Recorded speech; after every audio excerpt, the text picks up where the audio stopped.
Olá, ilustríssimos amigos, tudo bem? Dando continuidade, né, à nossa saga pela coleção da Thomas Nelson do C.S. Lewis, eu quero conversar com vocês sobre essa obra aqui, ó, Cartas de um Diabo a Seu Aprendiz. É um clássico, né, do C.S. Lewis, talvez seja o livro dele mais conhecido, pelo menos aqui no Brasil, e talvez seja um dos livros mais interessantes, mais divertidos também, que mais vai botar a gente para pensar, né?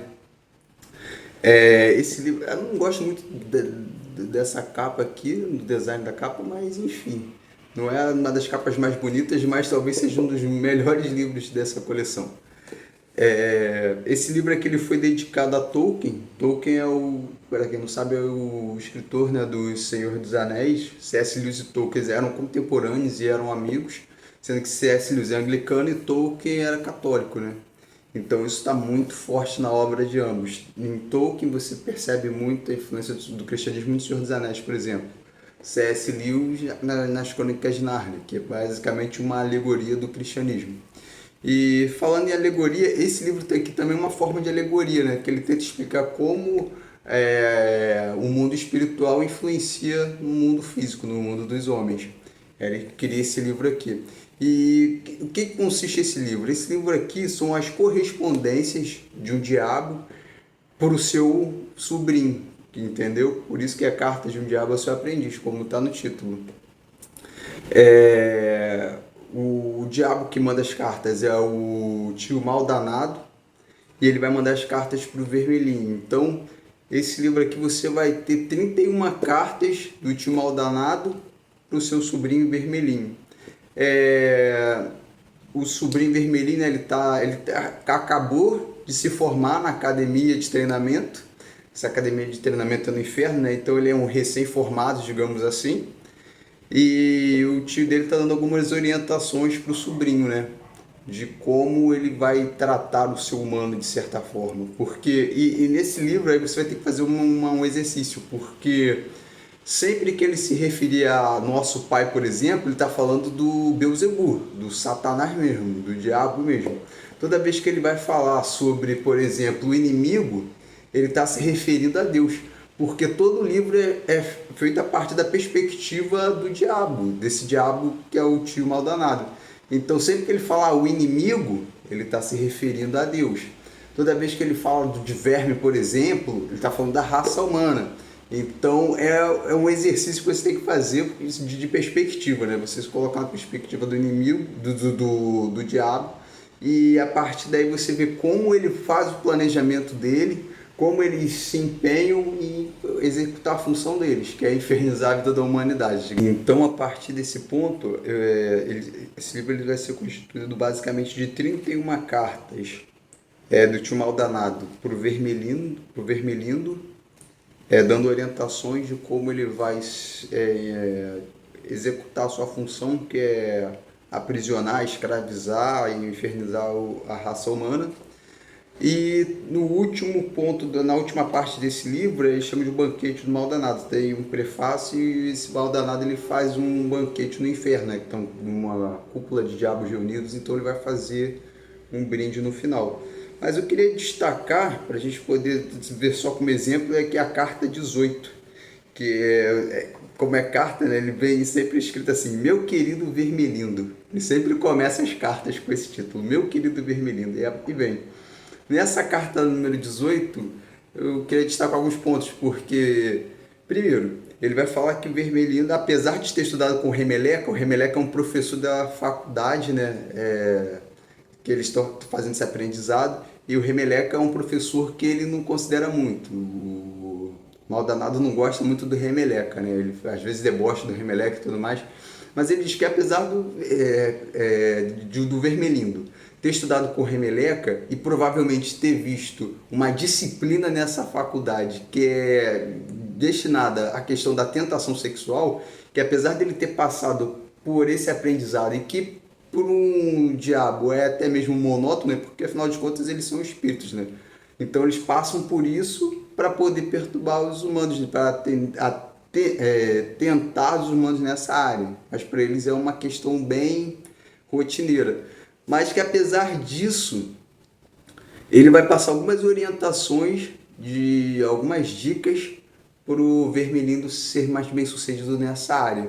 Então ele vai falar que a exigência do inimigo para a raça humana são duas nessa área da questão sexual, digamos que é uma forma de ética sexual, que seria que seria a abstinência completa ou então a monogamia. Lembrando que quando ele fala do inimigo, ele está falando de Deus. Então, a exigência de Deus para a raça humana, nessa questão da área sexual, seria ou a abstinência total, ou então a monogamia. Ponto. E ele fala que a partir da vitória do pai deles, que a vitória do pai deles é a vitória de Lúcifer, né? Então, ele está falando da queda. Ele fala que a partir da vitória do pai deles, a primeira hipótese ficou muito difícil. E a segunda, nos últimos séculos, eles têm trabalhado para poder distorcer. Como eles têm feito isso? Eles, por meio de romancistas, de poetas e tudo mais, nos últimos séculos eles têm trabalhado para poder descaracterizar a questão do casamento, para descaracterizar as relações humanas e reduzir o casamento a simplesmente a condição de estar apaixonado. Ele vai dizer que o inimigo, não, aí ele vai partir para um segundo ponto. Ele vai falar que a filosofia do inferno é bem simples. A filosofia do inferno consiste que ele resume a vida à competição. Ele vai dizer que o meu bem é o meu bem e o seu bem é o seu bem. Então, por um ganhar, o outro vai ter que perder. Basicamente, essa é a filosofia do inferno. E ele vai falar que a filosofia do inimigo é diferente, que na filosofia do inimigo, o meu bem consiste em ser o seu bem. Então, ao te abençoar, eu sou abençoado. Ele vai falar que o inimigo chama isso de amor, né? Que para ele, para o diabo, isso é uma completa contradição. Ele vai dizer que isso força os seres a até mesmo saírem da sua rota normal, que ao invés de lutarem, de competirem entre si, eles passam a cooperar entre si, a viverem de maneira harmônica. Ele falou que isso é uma contradição. Ele fala que a filosofia do inimigo consiste em vários seres serem um. Em que sentido? Ele fala que o inimigo, na própria essência do inimigo, que é amor, consiste em ser três, mas que ao mesmo tempo estão em uma harmonia de amor tão grande que se tornam um. Então ele fala que o amor é a essência de Deus, tanto em ser como aquilo que ele faz. Ele fala que isso para o inferno é uma contradição, né? Viver dessa forma seria uma contradição. E ele vai falar que Deus ele transporta isso para a relação entre os humanos, principalmente para a relação entre homem e mulher, para a relação sexual. Ele fala que são dois, mas que passam a ser uma só carne, como está descrito em Gênesis, como Jesus também reafirma isso em Mateus, se não me falha a memória. E deixará, versículo que diz, né? Deixará o homem seu pai e sua mulher, deixará o homem seu pai e sua mãe, unir-se-á com sua mulher e ambos serão uma só carne.